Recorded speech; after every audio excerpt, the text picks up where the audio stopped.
Welcome back to Networking Unleashed, Building Profitable Connections. I'm your host, Michael Forman, and today's episode is all about the power of relationships, that ripple effect of generosity, and how the right connection can literally change everything. My guest today is someone who just doesn't talk about networking, he's lived it. From moments of transformation fueled by a single introduction to launching Project Giveback, a platform designed to help small businesses grow without overwhelming costs. His story is a masterclass in what's possible and when you lead with value. If you ever felt stuck, uncertain, or like you're doing it all on your own, this conversation is going to inspire you to start seeking networking not as a transaction, but as a powerful tool for growth, community, and long term success. So let's dive in. My guest today is Clinton Holmes. And I don't want to butcher his background because he's got a great background. So I would just like to introduce Clinton and have him just give us a little bit about his background. Clinton, welcome to the podcast. I appreciate you. Thank you for having me on, man. How you doing? No problem at all. No problem. Give us a little taste of your background. What brought you today? What brought me today? It's broad, so I'll try to keep it as short as possible. My wife and I, we were originally from South Carolina, then we moved to Georgia, stayed in Georgia for about 10 years. Career opportunity, career advancement on my wife's side. She had an opportunity, great opportunity to become a VP of operations. So moved to Florida. Big jump, obviously. So that was the introduction for me to actually start my business full time because I've always had 9 to 5 business and would work on my personal brand, my personal business part time. But this gave me the opportunity to say, you know what, let's step out on faith and let's do this thing full time. And it worked perfectly because the company that I was working for in Georgia, the company name is Alcatech. Shout out to Steve Martin and Alcatech. It was amazing. They became my first hardcore client. And it was a humbling experience for them to trust me to actually continue their brand. And so it grew legs from there. But when I landed here, reality hit me. I saw a need for networking. I realized this was the first time in my life I was in an area where I knew absolutely no one.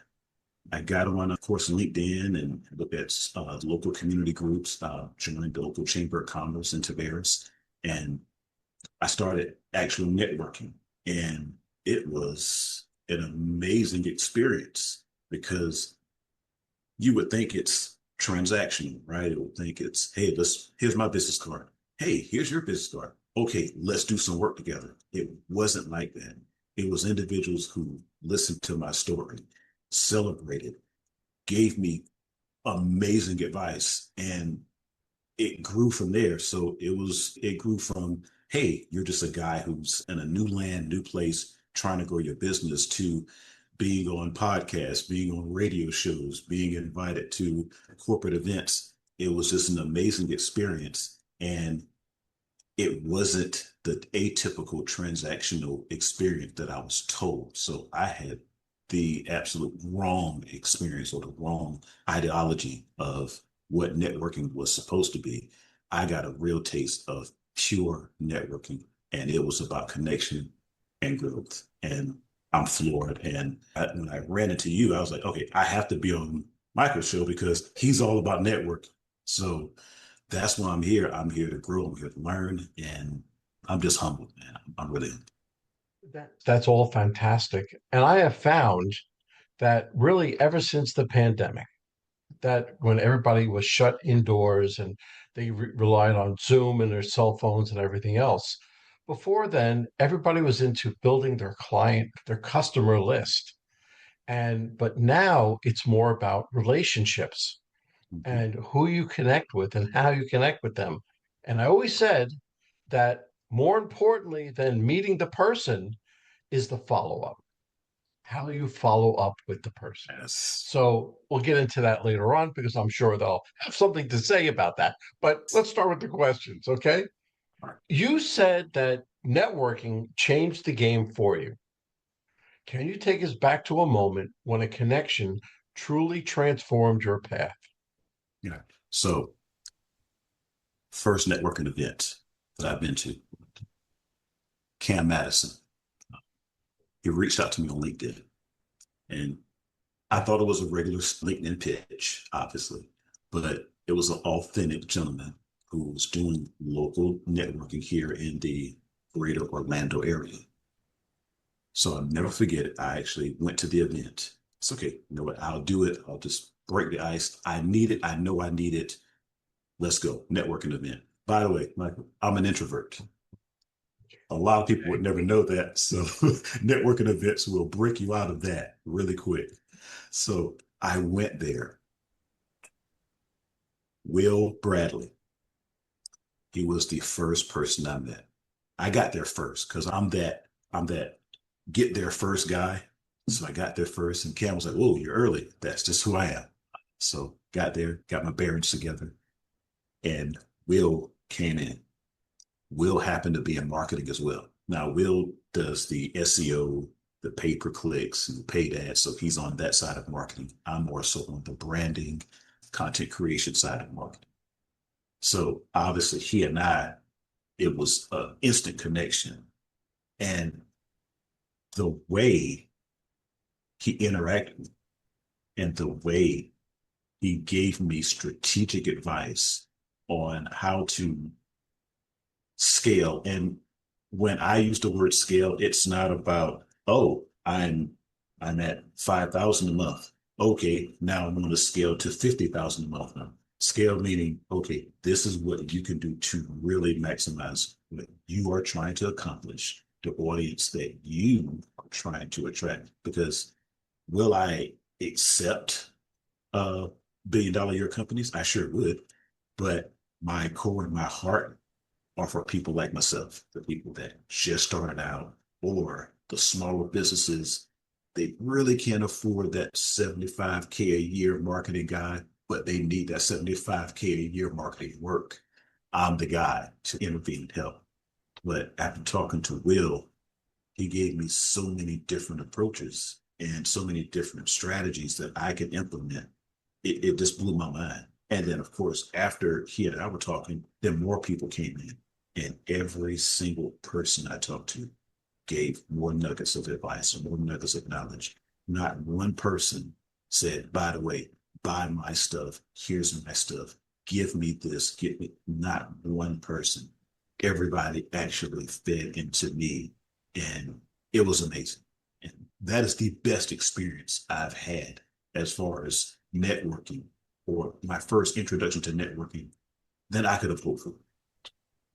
Let me give you another nugget, okay, regarding networking. Networking, if you go in with what's called a servant's heart, if you go in thinking, what can I give today? Not receive. You don't go into a networking event thinking you're going to sell anything. You're going to go in and thinking, okay, what two people can I connect? What can I give? What I usually do when I speak to somebody such as yourself, how can I make you more successful? What can I do to be a good referral source for you? And I do all this without even telling you what I do because I just want to know about you. So, as Zig Ziglar and other major people would say, always look to give, not receive. So, if you go in with that, all the pressure's off. Introvert, perfect. Not for extroverts or introverts, right? Because you're like, oh my God, who do I have to talk to? No, nothing. Go in and try to give.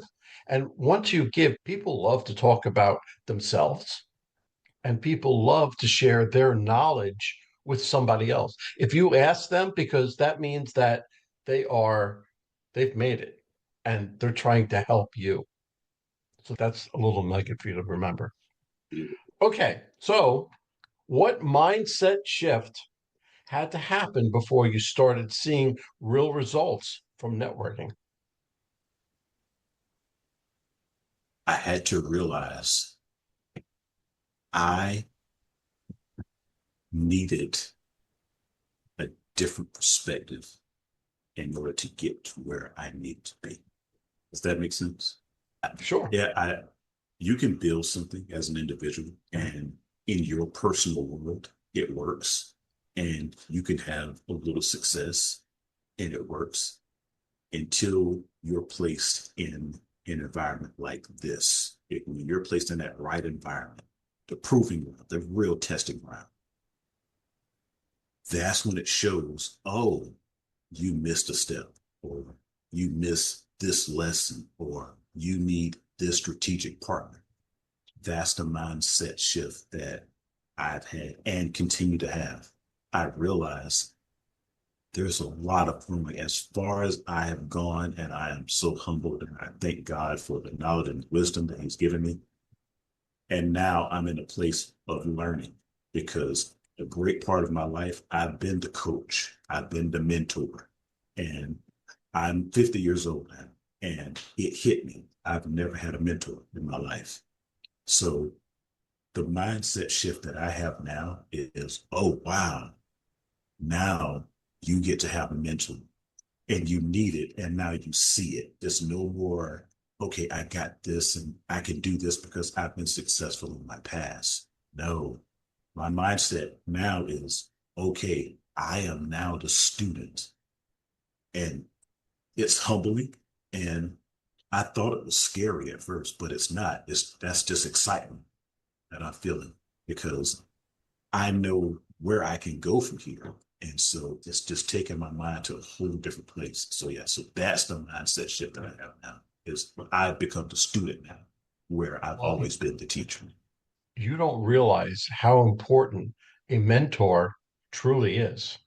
Now, I mentor several people, I coach several people, but I am mentored by somebody else. I'm always being taught because nobody knows everything. And things change so quickly and often that you can't know everything. And my mentor doesn't know everything either, but he keeps me on the right track. So that's all you're really doing. So I'm in the middle. I'm receiving and I'm giving. And I don't think I'll ever get out of that position. So always have that in mind, because you can't know everything.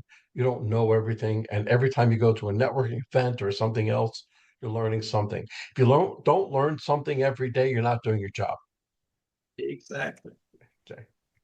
Okay. So how did the idea for Project Giveback come about?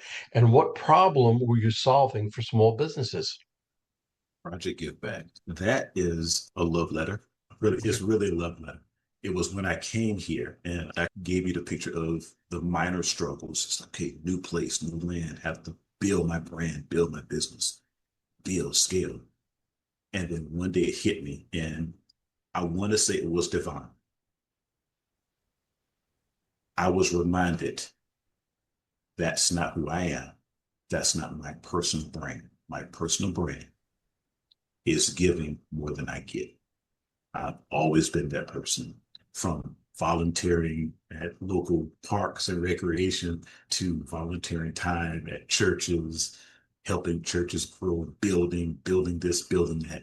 It's always been my passion to help people grow, and then look back and say, God, thank you for giving me this knowledge and wisdom to help somebody else grow. For years, and I still consider myself this, I'm more of a king maker than a king. I know how to be the king. I just choose to help other kings be kings. And so Project Giveback is just that, for businesses, nonprofits, solopreneurs, entrepreneurs, whoever, who need help, real, genuine help to build their businesses. I don't care if it's from the ground up. I don't care if it's from an idea. Let me talk with you. Let's walk you through some processes. Let me show you how I've gotten where I am, and I can help you get there as well. To businesses that are already established. But again, funding is a thing. It is a real thing. And lack of funding is a real thing. And a lot of times people really don't have, it's not like everyone's trying to take advantage. People really don't have the funds because they have payroll. this, take that. And so Project Giveback is, hey, let me, and it's not me giving money, it's me giving advice, it's me giving time. Sometimes I'll give services to companies, individuals, what have you, that need that extra help, that extra person, that extra idea, that extra consultation to help them go to the next level. I've actually helped in the past couple of weeks. I think it was about 3 individuals. One of them is a startup. They want to actually do a clothing brand. And so I started from ground up. Okay, first things first. What's your idea? We found out their idea and we went from there and it grew from there. And by the time we finished the session, we had already started with a concept of his design because he wanted to start off with just a logo. He said, here's my logo and I'm going to throw it on the shirt. I said, wow, that's scary.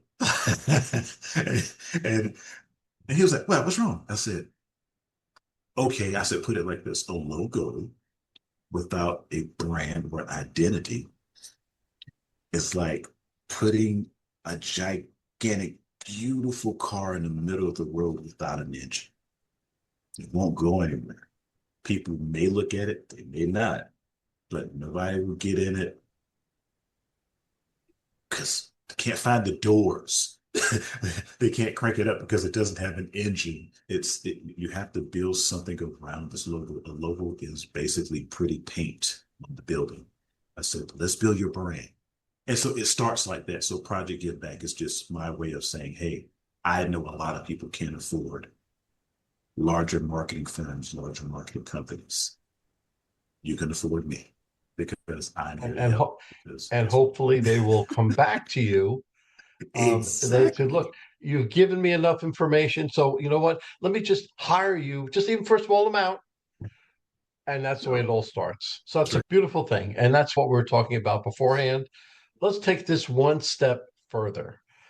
How does Project Give Back help businesses grow without overwhelming them with traditional marketing or startup costs? Now, you basically covered that just now, Yeah. but how, give me another scenario. Okay. I hope I don't offend anyone when I say this. So allow me to go granular. Sure. Typical marketing, obviously, you can worry about your PPCs, your paid ads, what have you. That is not my strategy. That's a part of my strategy eventually, but that's not my initial strategy. My initial strategy is establish your footing, establish your brand, establish your identity. Who's your target audience? Who are you really talking to? Who do you want to talk to? And then I ask the other question again. Who are you really talking to? Because sometimes, and I'm guilty of this myself, I'm I'm accustomed to wanting to be everything to everybody, and I can't do that. Even my new mentor is teaching me, hey, Clinton, bring that back in.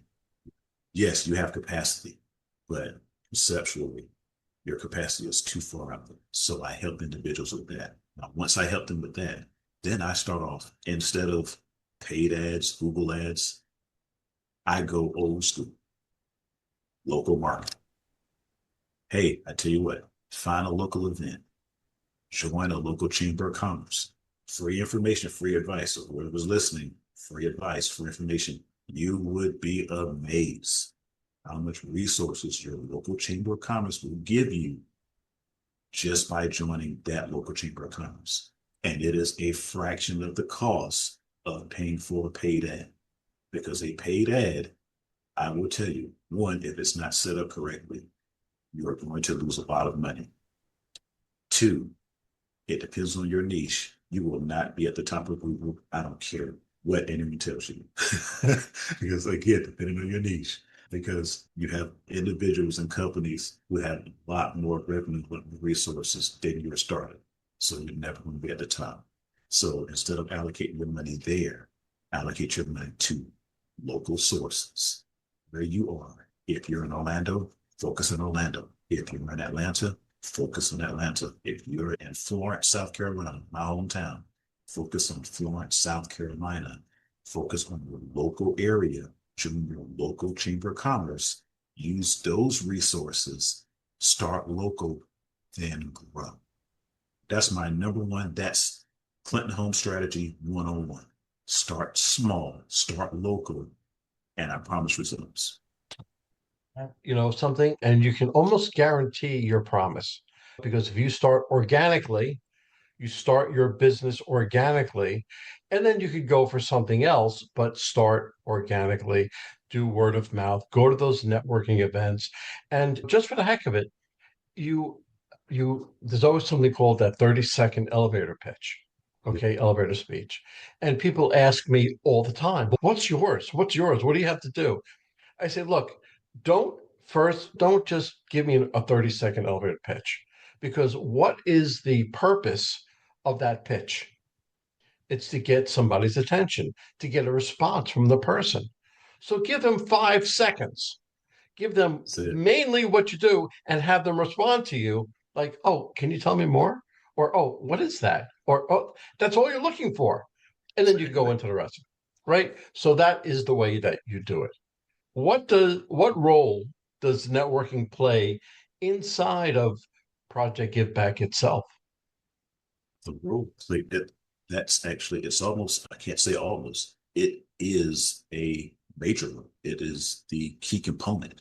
Uh, I don't want to use the word force, but I strategically persuade the How are individual you that I putting have. it? Yeah, network.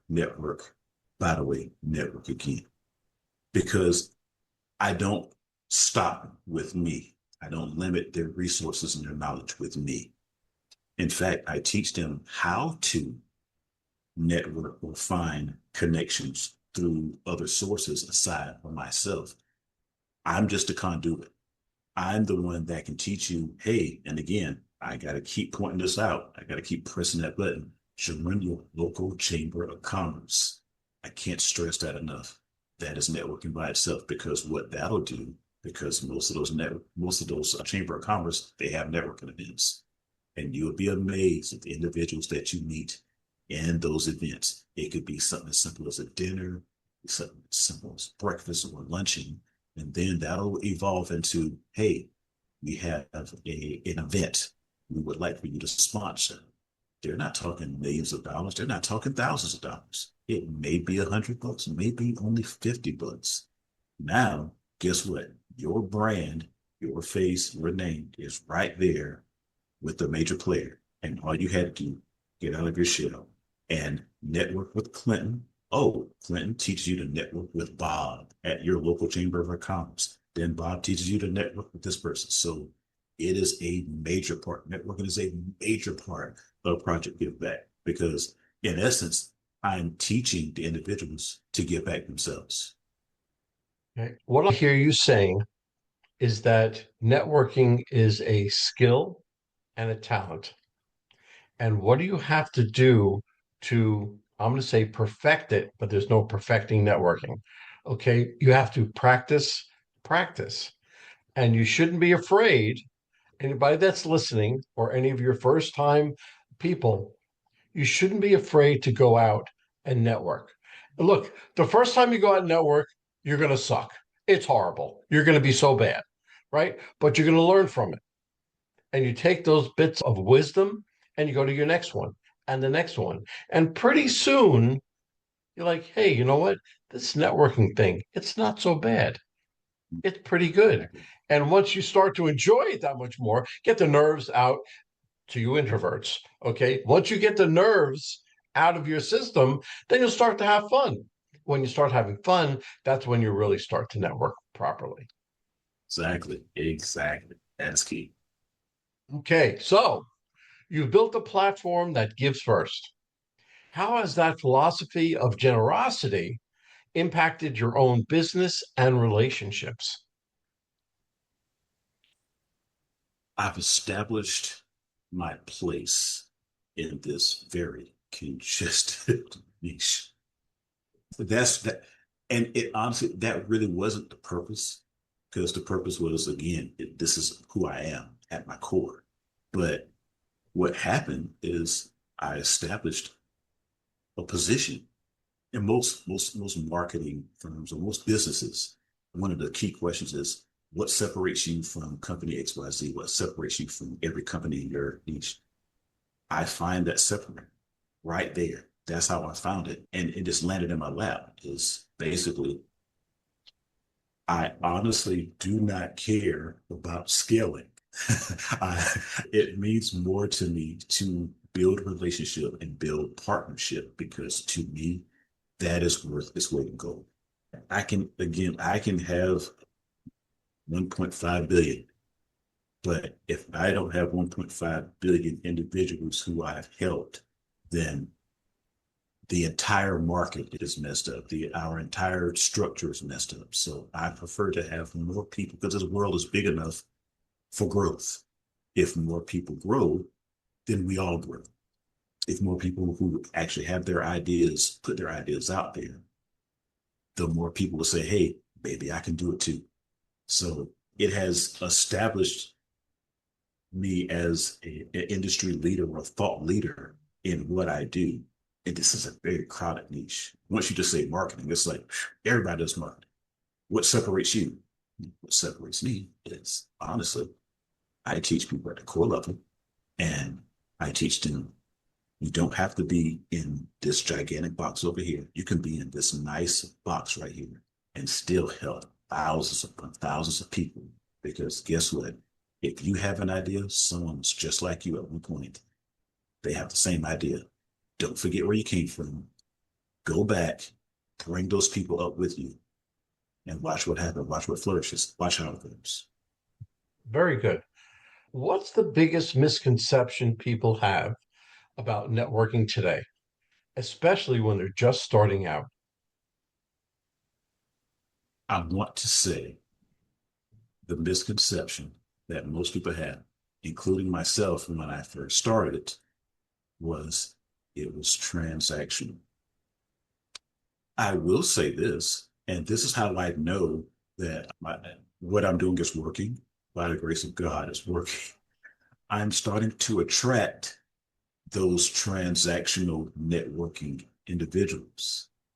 And so it does exist. So I don't want to tell people that it doesn't exist because it does exist. But I think a misconception is that it's all transactional, and that is not the case. It is not the case whatsoever. You meet a pure person, for example, like yourself. It is an honor to be on this podcast. There are countless number of people who would charge to be on an established podcast, talking with a keynote speaker, a coach, a public speaker, and you do it out of the kindness of your heart for the sake of networking and exposure. And I thank you, by the way, again, I really thank you for this opportunity. I really thank you for doing this. Thank you for positioning your what we're doing now. This is true network. And a lot of people have the misconception that this is not what it's supposed to be. And that's not the case. It's what we're doing. This is what it really is. It's not the other stuff. I agree 100%. I can't agree enough because that's why I do what I do, you do what you do, and together, I'm sure that we can take care of all business in our niches, our small lane. But we'll get into that afterwards. How do you encourage small business owners to network when they feel that they don't have anything to offer yet? Let me be the one to encourage you. You do have something to offer. That is the first thing. You have something. I don't have anything to offer. Yes, you do. You have something to offer. Uh, if you have an idea, you have something to offer. I remember again going back to that first networking event. It was a young man. He wasn't really established. He had an email address, so it was a Gmail account, what have you. But he had an idea. It was more of a naturalist. Basically, he believed in a holistic style of living. He showed me pictures of the stuff on the ground that I would normally just cut because I don't know anything about that kind of stuff. He was like, "Oh no, this is that type of herb because and it does this and the purpose of this and the benefits are here and there and on the side of the road is this." So he's one of those individuals. And I said, "Wait, stop. Do you hear what you're telling me?" And you started off by saying, "I'm just here. I got these papers." And he literally took his time to print out some things and put them inside of a little plastic folder. I said, "Look, this is presentation. You said, I just do a little something together. No, it's not a little something. This is a lot. I said, don't short sell yourself. Don't shortchange yourself. You have something to offer. Now, do you want this packaged in a better bow or better packaging? Okay, guess what? I can help you with that. But right now, you have something. Don't come to this big event feel like you have nothing to offer because you do, no matter how minute you think it is. There's something to offer and you have it. So that would be my message to anybody who feels that they don't have anything to offer. Yes, you do. Start talking. And I guarantee you, someone with a pure heart will hear you and they'll help you. You have to realize that if you go to a networking event, you're not just talking to the people at the event, you're talking to their network of people that came to the event. So if you have 30 people that came to an event, if you talk to 20 of them, 10 of them, you're talking to 10 of their people. So you're actually speaking to 100 people. So always keep that in mind because you never know who's going to hear you. You never know. That's a very interesting idea. Tell me more about that. And once Yes, they give you that opening, you just it's like out of the exactly. mouth. Okay. What's one powerful connection you've made through giving that came full circle later in your business journey?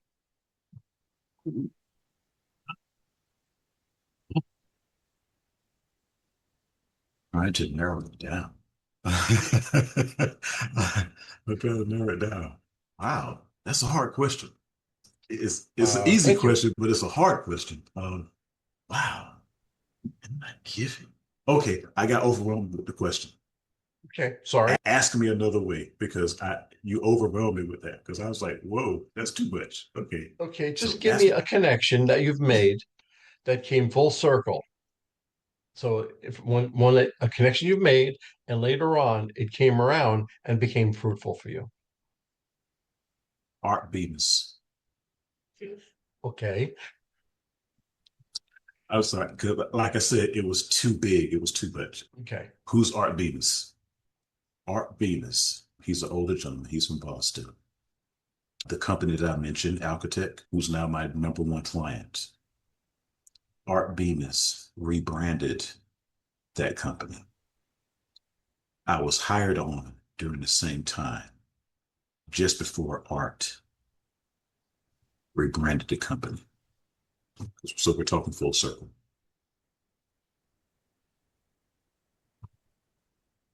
I gave a lot of my personal time, of course, business time, because I was part of the business. So you're paid to do this.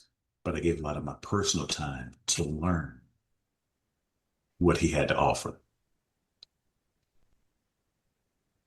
He, his words, he fell in love with me because I didn't have an ego, because he's used to going into places, especially in the rebranding process with whoever the marketing person or the person that's in charge of designing or graphics. He's used to them having an ego. He's used to them pushing back. I didn't push back at all. In fact, I was a sponge. That made him want to give more. Give back. Interesting. Absolutely. And the more time we spent, he gave me. When it was time for him to leave, he said, Clinton, here's my personal number.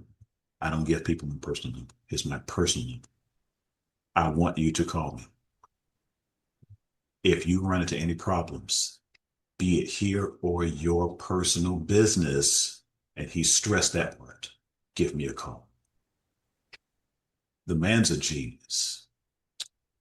He matches my style because my style is minimalist. He made me feel better about that style of design, that style of branding. He said, great things don't need to be noisy. Nike, check. That's it. Apple, Apple with the bite out of it. Clear. And it stands the test of time. If I say to you right now, ba da da da da, you're already smiling. You know what I'm I, talking about. I didn't even say the brand name. So he taught me all of that in It came from me sacrificing personal time, and it swung back around. To this day, we still communicate, we still interact with each other. He has sent me personal information via mail, like, hey Clinton, what's your address? Said, congratulations on the move to Florida. What's your address? I got some stuff to send you. He sent me personal stuff with family. He meant it, and it all came from me just being very humble and sacrificing my personal time to listen to what he had to say and be open to everything that he had to teach. That's one. And But yeah, well, I'm sure it's one of many, but that's very important to you because it meant so much to you and it hit you on a personal level. And you don't have many of those connections. You don't have a whole sackload of connections like that. But every once in a while, you get somebody that you connect with solely. And he happens to be part of a major corporation, so that helps. But he brought it down to a personal level and you two connected. And that was the yes, most important yes. thing. So let's bring this podcast full circle. If you had to leave listeners with one piece of advice about building a business through relationships, not just transactions, what would it be? I would say, in order to build a relationship, be transparent. That's the start of any good relationship. Be transparent. And always look for what you can do versus what you can get. So be transparent. Look for what you can do versus what you can get. We're going to get what we're going to get. I believe that's how the world it does the exact same thing. The world revolves, moon revolves around, everything cycles around. So you're going to get back, but be transparent who you are and your intentions, and just find out what you can do versus what you can get. That's just a creed that I kind of buy. Those two And things. that's perfect. And don't be afraid if you are talking with somebody and really from the onset that you're not going to get anything from this person, or this person is just talking about something else. And you have to be able to say very politely, bow out of that conversation and go somewhere else. Okay. You have to know how to get rid of those people and get the people around you that you truly want. That makes sense. I actually had to do that a lot in the past couple of months. Yeah, Yeah. that is a real thing. I learned this because I owned a graphic design studio and I had six people technically, six people graphically, and I was taking like everybody that look, you're going to pay me money, good. And somebody who I used as a mentor, even then, this is going back 100 years, of course, but usually then he said, Michael, you have to learn how to fire your customer, learn how to say no. And it resounded with me. It stayed with me. So that was very true. Okay. So, Clint, first of all, this was a great podcast. I am so thankful to have you on it because you shared some insights to networking that, whether it's your project or anything else, listen, this is all about you. And you were very transparent. If anybody truly wants this type of guidance, especially in the Florida area, please call Clinton. Clinton, how can somebody, if they want to be coached by you or hire you for your services or just want to say hello, how can they get hold of you? First and first, again, Michael, I appreciate you. Yourpropertymarketing.com. You can find me at Your Property Marketing Solutions on pretty much any social media platform. You want to call me directly, 678-920-2542. I'm available, chat, talk, just throwing some advice. A lot, sorry, all of my advice, free of charge. I love networking with people now. I still call myself an introvert just in case for some crazy reason my brain reminds me, oh God, you're a shy person. Please don't communicate with people. I always tell people that, and everybody by the end of the conversation say, you're not an introvert. I'm like, yeah, I am ish, but I'm breaking out of it. But Right. the chat, want to talk, I need help, have an idea on a business. Honestly, no idea is a crazy idea. Come on, let's talk. One of my greatest quotes or taglines that I came up with, and it's real simple, 3 words. Let's grow together. That's all I want. Let's grow together. I don't want to grow by myself. Top of the mountain is not a beautiful place when you look around and there's nobody there or limited people there with you. Let's do this together. Let's do this together. Let's grow together. Fantastic advice. Clinton, thank you very much for coming on the podcast. Michael, I appreciate you. Thank you for having me. Well, hold on, folks. Don't go anywhere. Let me just read a few of our sponsors that we have. Struggling to reach success? Maybe it's time to quit. In Quit Your Way to Success by Rodney Davis, this reveals 27 steps to breaking bad habits that hold you back. This powerful book helps you rewire your mindset, take control of your actions, and turn setbacks into stepping stones. With real life examples, motivational quotes, and actionable lessons, especially for sales professionals, you'll gain the tools to quit what's stopping you and start winning. Transform your future today. So Quit Your Way to Success by Rodney Davis, available now on Amazon. And this is a nonprofit called Revved Up Kids. This is something I believe in wholeheartedly. Revved Up Kids is on a mission to protect children and teens from sexual abuse, exploitation, and trafficking. They provide prevention training programs for children, teens, and adults. To learn more, go to revvedupkids.org. That's REVVEDUPKIDS.org. Well, that's a wrap, folks. A huge thank you to our special guest for sharing such incredible insights today. And of course, a big shout out to you, our amazing listeners, for tuning in and spending your time with us. Remember, networking isn't about being perfect, it's about being present. So take what you've learned today, get out there, and make some meaningful connections. If you enjoyed this episode, don't forget to subscribe, leave us a review, and share it with someone who could use a little networking inspiration. Let's keep the conversation going. You can find me on Apple, Spotify, YouTube, or my website, Michael. Remember, until next time, keep practicing, keep connecting, and keep building those relationships. This is Michael signing off. Take care and happy networking.